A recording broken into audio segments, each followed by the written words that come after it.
त्यांच्याकडे मोठमोठ्या संस्था असतील, केडीसी असेल, गोकुळ असेल, त्याची ताकद आहे. मग तुमच्याकडे काय आहे? माझ्याकडे आदरणीय शरदचंद्र पवार साहेब आणि कागलची जनता आहे. गैबी चौकच का घेतलं? मी म्हटलं मी नाही घेतला, आदरणीय शरदचंद्र पवार साहेबांनी ठरवलं की गैबी चौकातच सभा व्हायला पाहिजे. कारण काही काळामध्ये असं वाटलं की ही गैबी चौकची सभा घ्यायची, हे जागा कोणाची तरी आहे, ही आठवण करून द्यायची गरज आहे की ही जागा महाराष्ट्राच्या ओरिजिनल वस्तादची जागा आहे. ही आठवण करून द्यायची आता गरज वाटलेली आहे. मागच्या वेळी त्यांच्या सभेतून माझा कार्यक्रम तुम्हीच केलाय, होय का नाही? बरोबर. आता मी या बाजूला आहे. आता माझ्या कार्यक्रमाला आपणच म्हणणार टप्प्यात आल्या तर आपण कार्यक्रम करता, असं आपण बोललो, ती नाही बोललो. मला आवर्जून कागल, गडिंग्लज, उत्तूर विधानसभेला या सर्व कुटुंबाच्या सदस्याच्या लोकांना संबोधित करताना आपल्याला येत्या काळामध्ये जे प्रेरणा घेऊन काम करायचं आहे, तर काही लोकांना अभिवादन केल्याशिवाय आपण हे कार्यक्रम सुरू करणं योग्य नाही. आपल्या या मतदारसंघाच्या प्रथम आमदार मान्य स्वर्गीय विमलाताई बागल साहेब मॅडम असतील, स्वर्गीय दौलतराव निकम साहेब असतील, स्वर्गीय श्यामराव भिवाजी पाटील साहेब असतील, माजी खासदार कैलाशवासी सदाशिवराव मंडलिक साहेब असतील, स्वर्गीय राजे विक्रमसिंह घाडगे साहेब असतील, स्वर्गीय हिंदराव पाटील साहेब, स्वर्गीय विश्वनाथ पाटील साहेब, स्वर्गीय बाबासाहेब कुपेकर, स्वर्गीय आप्पासाहेब नलवडे साहेब, स्वर्गीय डॉक्टर घाडी साहेब, स्वर्गीय ॲडव्होकेट श्रीपतराव शिंदे साहेब, स्वर्गीय राजकुमार हत्तरगी साहेब आणि स्वर्गीय रत्नमाला घाडी साहेब मॅडम, या सगळ्यांना आज मी अभिवादन करून येत्या काळामध्ये कागल, गडिंग्लज, उत्तूर विधानसभेच्या या सगळ्या थोर व्यक्त्यांचं प्रेरणा घेऊन येत्या काळामध्ये परिवर्तन घडवायचं आज मुहूर्तमेढ झालेला आहे, असं घोषित करायला काही चुकीचं ठरणार नाही.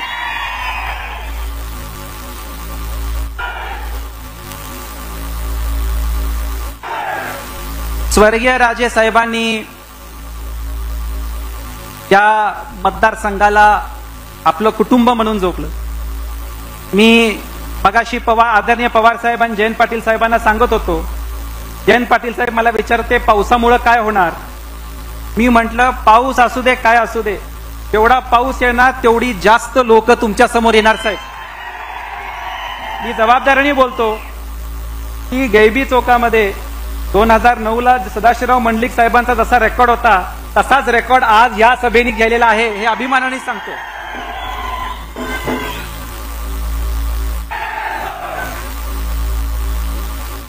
मी सुरुवातीलाच माझ्या सगळ्या कार्यकर्त्यांचं, माझ्या सगळ्या सहकाऱ्यांचं ज्यांनी हे कार्यक्रम आयोजित केला, सगळ्या माता भगिनींचा ज्यांनी हा कार्यक्रम आयोजित केला, मला सार्क अभिमान आहे. आदरणीय शरदचंद्र पवार साहेब या सभेला आले, हे समर्जित घाटगेचं महत्व नाही. पवार साहेब इथं आले कारण आज समर्जित घाटगेला जो मान सन्मान मिळतो हा तुमच्यामुळे मिळतो. मी सर्वप्रथम आपल्या सगळ्यांचं मी मनापासून आभार व्यक्त करतो. आपण सगळ्यांनी समजून घेतलं पाहिजे की आज आदरणीय शरदचंद्र पवार साहेबांच्या अध्यक्षतेखाली बरेच प्रवेश झालेत, बरेच प्रवेश राष्ट्रवादीमध्ये होतील, पण हा पहिलाच कार्यक्रम आहे तेव्हा स्वतः आदरणीय शरदचंद्र पवार साहेब डायरेक्ट प्रवेशासाठी सभा घेऊन प्रवेश करतायत. हे कागलचा मान सन्मान आहे. मला मीडियाच्या लोकांनी विचारलं गैबी चौकच का घेतलं. मी म्हटलं मी नाही घेतला, आदरणीय शरदचंद्र पवार साहेबांनी ठरवलं की गैबी चौकातच सभा व्हायला पाहिजे. कारण काही काळामध्ये असं वाटलं की ही गैबी चौकची सभा घ्यायची, हे जागा कोणाची तरी आहे, ही आठवण करून द्यायची गरज आहे की ही जागा महाराष्ट्राच्या ओरिजिनल वस्तादची जागा आहे. ही आठवण करून द्यायची आता गरज वाटलेली आहे. साहेब बऱ्याच सभा आम्ही घेतल्या, एवढ्या मोठ्या संख्येमध्ये लोक कधी आली नाही. गाडीमध्ये मी सांगत होतो कधी पण सभा झाली गडिंग्लजची लोक बिचारी शेवटी द्यायची. ही पहिली सभा आहे आपल्यामुळं की कागलच्या आधी गडिंग्लज आणि उत्तरची लोक आलेली आहेत. हे पहिल्यांदा मला बघायला मिळते. नंदाताई आणि रामराज पण इथं आहेत आणि हे मला आवर्जून उल्लेख करायचा. आपण जेव्हा हा निर्णय घेतला, हा कागल, गडिंग्लज, उत्तूरच्या भविष्यासाठी घेतला, याच्या येत्या काळाच्या परिवर्तनासाठी घेतला. कोणाला पाडण्यापेक्षा या मतदारसंघाला विजय मिळवण्यासाठी आपण हा निर्णय घेतला. आणि मी एक आपल्याला सांगतो, आज आदरणीय शरदचंद्र पवार साहेब आणि आदरणीय जयंत पाटील साहेब इथं आलेत। या सगळ्या प्रक्रियेमध्ये मला VB पाटील साहेबांचाही आभार व्यक्त करायचे की त्यांनी फार मोठी भूमिका घेतली आणि आमचे शेजारी असले स्वर्गीय सप्रे साहेब त्याच्यामध्ये होते, त्यांचाही मला इथं उल्लेख करायचा आहे। आणि हे कशासाठी, एवढ्या मोठ्या संख्येमध्ये पाऊस असून सुद्धा लोक येणं हे सिद्ध करते की लोकांना कागलच्या परिवर्तनामध्ये ठाम विश्वास झाला आहे आणि त्यासाठी आपण सगळ्यांनी काम करायचं। कागल मतदारसंघ हे स्वर्गीय राजे विक्रमसिंह घाडगे साहेब आणि स्वर्गीय सदाशिवराव मंडलिक साहेबांच्या संघर्षाने ओळखण्यात आलं होतं। पण पवार साहेब, मी आपल्याला सांगतो की दोन्ही व्यक्तींनी जो संघर्ष एकामेकाविरुद्ध केला तो पण प्रामाणिक केला आणि मैत्री पण प्रामाणिकच केली, हे आवर्जून मला इथं उल्लेख करायचा आहे। आणि या दोन्ही लोकांनी जे कागलच्या पुरोगामी विचारांना टिकवण्यासाठी काम केलं, जे स्वर्गीय बाबासाहेब कुपेकरांनी केलं, जे स्वर्गीय श्रीपतराव शिंदे साहेबांनी केलं, आता ही वेळ आलेली आहे की कागलच्या पुरोगामी विचाराला आपल्याला पुढे घेऊन जायचं आहे।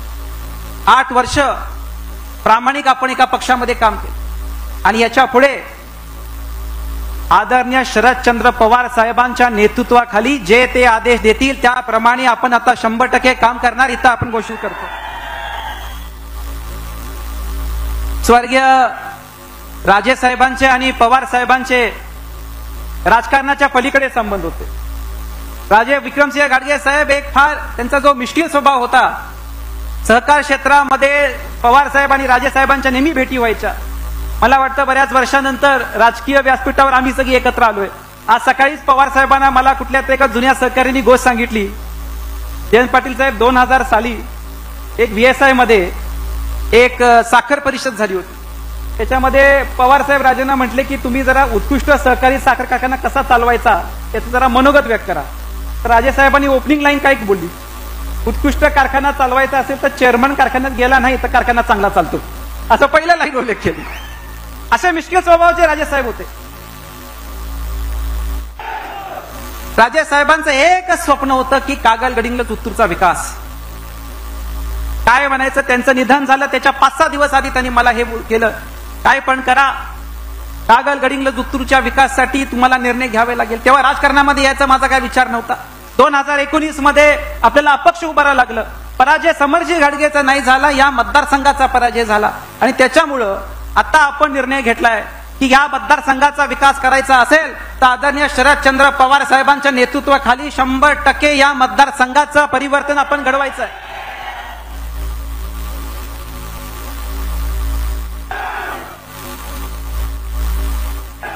मला कधी कधी मीडियाची लोक भेटतात, मला विचारतात की समोरचे 5 वेळा जे आमदार आहेत, मंत्री महोदय आहेत, त्यांच्याकडे कागलमधले सगळे गट त्यांच्या बाजूने आहेत, त्यांच्याकडे महायुतीची ताकद आहे, त्यांच्याकडे केंद्राची ताकद आहे, मला आणखीन काही नको आहे। मी आपल्या सगळ्या कार्यकर्त्यांना एक विनंती करतो, आज परिवर्तनचा मुहूर्तमेढ आहे।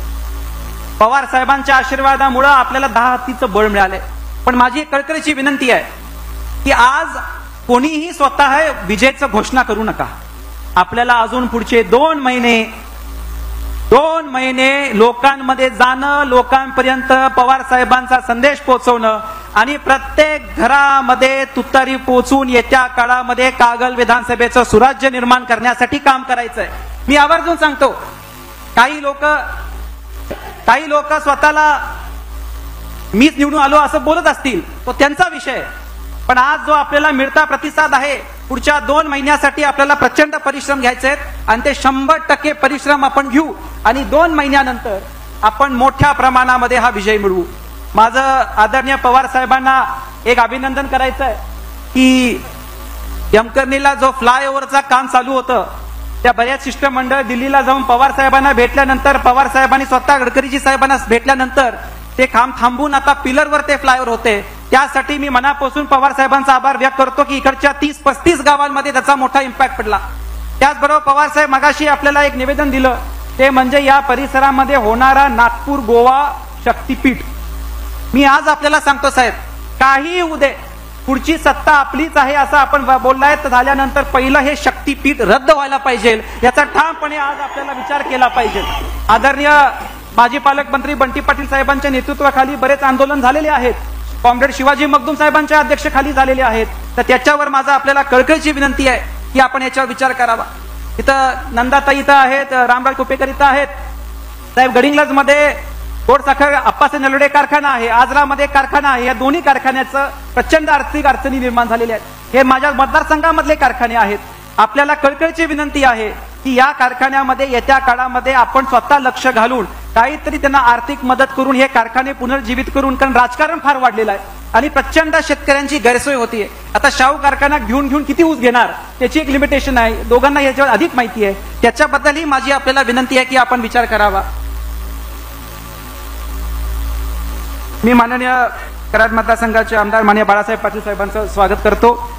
आणि आता लोकांपासून आदरणीय पवार साहेब दोन मागण्या आल्यात की कागलच्या विधानसभेच्या आमदारकीच्या प्रचारावेळी साहेब आपल्या लोकांचा हक्काची मागणी आहे की 3 सभा पाहिजे. कागल, गडिंग्लज, उत्तूरला आपल्या 3 सभा लागणार का नाही?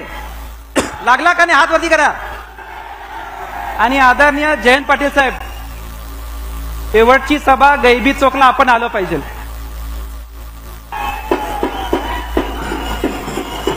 आदरणीय जयंत पाटील साहेबांनी गैबी चौकाच्या शेवटच्या सभेमध्ये आलं पाहिजे. साहेब मागच्या वेळी त्यांच्या सभेतून माझा कार्यक्रम तुम्हीच केलाय, होय का नाही? बरोबर. आता मी या बाजूला आहे. आता माझ्या कार्यक्रमाला आपणच म्हणणार टप्प्यात आल्यानंतर आपण कार्यक्रम करता असं आपण बोललो, मी नाही बोललो. त्याच्यामुळं आता शेवटच्या सभेला आपण बऱ्याच सभेला येणार, पण गैबी चौकाची शेवटची सभा आपली. आता मागच्या केलेल्या चुका आपणच दुरुस्त करून द्यायचं. शेवटी रोपटं आपलंच आहे तर त्याच्यावर आपणच निर्णय घ्यावा. आणि त्यासाठी मी आज आपल्या सगळ्यांना सांगतो, हा समरजित घाडगे राष्ट्रीय छत्रपती शाहू महाराजांचं विचाराचा वंशज म्हणून, त्यांच्या घराण्याचा वंशज म्हणून, स्वर्गीय राजेसाहेबांचा चिरंजीव म्हणून आज आपल्याला म्हणतोय, समरजित घाडगे आपल्या मतदारांकडून मतदान मागत नाही, आपल्या कुटुंबाच्या सदस्याकडून त्यांचा आशीर्वाद मागतोय. आपला लोकसेवक म्हणून एक सेवा करायची संधी हा समरजित घाडगे तुमच्या समोर मागतोय. संविधानिक पद नसताना जे मला करता आलं मी सगळं केलंय. एक संधी ह्या समरजित घाडगेला द्या. एक संधी कागलच्या गडिंग्लज उत्तूर विधानसभेच्या भविष्यासाठी द्या. आपण सगळी मला ही संधी देणार का? आपल्या कळकळीची विनंती करतो. आणि जर देणार असाल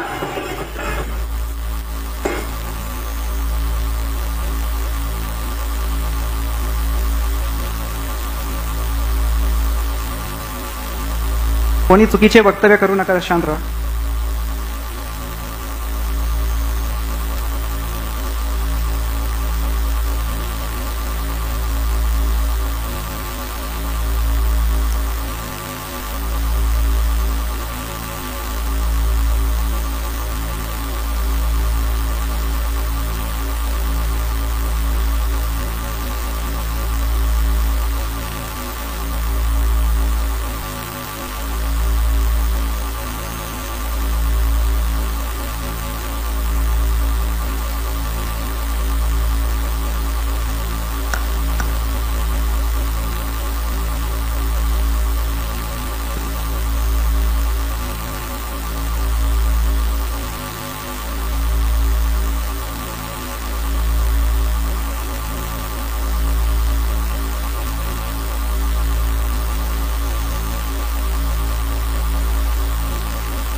शेवटी एवढंच बोलतो, या समरजित घाडगेला एक संधी द्या आणि एक मुक्कानी बोला, रामकृष्ण हरी, रामकृष्ण हरी, रामकृष्ण हरी. जाऊ दे पुढे मागे सगळे आवाज जाऊ दे. रामकृष्ण हरी. जय हिंद, जय महाराष्ट्र. आगामी विधानसभेसाठी राष्ट्रवादीच्या शरद पवारांनी पश्चिम महाराष्ट्रातून पहिली खेळी खेळली असून समरजित घाडगेंसारखा मोठा मोहरा आपल्या पक्षात घेतलाय. विधानसभेसाठी रणशिंग फुकलेल्या समरजित घाटगेंनी कागलच्या गैबी चौकातील कार्यक्रमात शरद पवारांच्या पक्षात प्रवेश केला। यावेळी तालुक्यातील हजारोंच्या संख्येने तरुणांनी हजेरी लावल्याचं दिसून आलंय। गैबी चौक इतका फुल्ल भरला होता की तिथं पाय ठेवायलाही जागा नव्हती। याआधीही गैबी चौकात तब्बल 10 वर्षापूर्वी शरद पवारांनी हसन मुश्रीफ यांच्यासाठी सभा घेतली होती। आता त्यांच्या विरोधात लढणाऱ्या समरजित घाटगेंना बळ देत शरद पवारांनी गैबी चौकातच हजेरी लावली। कागल शहराला ऐतिहासिक असं महत्त्व आहे। देशाला सामाजिक समतेचा संदेश देणारे शाहू महाराज यांचं मूळ गाव कागल आहे। त्यामुळे शरद पवारांचं या मतदारसंघावर पहिल्यापासूनच लक्ष आहे। या मतदारसंघापासून एकेकाळी शरद पवारांचे शिष्य समजल्या जाणारे हसन मुश्रीफ हे 5 वेळा निवडून आले आहेत। बदललेल्या राजकीय परिस्थितीत मुश्रीफांनी अजितदादांची साथ दिली, त्यामुळे कोणत्याही परिस्थितीत कागलची जागा राखायचीच या ईर्षेने शरद पवारांनी थेट समरजित घाटगेंना पक्षात घेतलं। समरजित घाटगे हे भाजपचे माजी जिल्हाध्यक्ष आणि देवेंद्र फडणवीसांचे निकटवर्तीय समजले जायचे, पण त्यांनी आता तुतारी फुंकत शरद पवारांच्या राष्ट्रवादीत प्रवेश केला। कुंपणावर असलेल्या राज्यातील अनेक नेत्यांना एक प्रकारचा राजकीय संदेश देणारा हा पक्षप्रवेश कागलच्या प्रसिद्ध गैबी चौकातच झाला पाहिजे अशी शरद पवारांची इच्छा होती। त्यामुळे याच चौकात समरजित घाटगेंचा पक्षप्रवेश करण्यात आला। आता यावर तुम्हाला काय वाटतं? तुमचं मत कमेंट बॉक्समध्ये लिहायला अजिबात विसरू नका। व्हिडिओ आवडला असेल तर जास्तीत जास्त शेअर करा आणि आतापर्यंत मराठी जनता आपण आपल्या या चॅनलला सबस्क्राइब जर केलेलं नसेल तर चॅनलला सबस्क्राइब करा।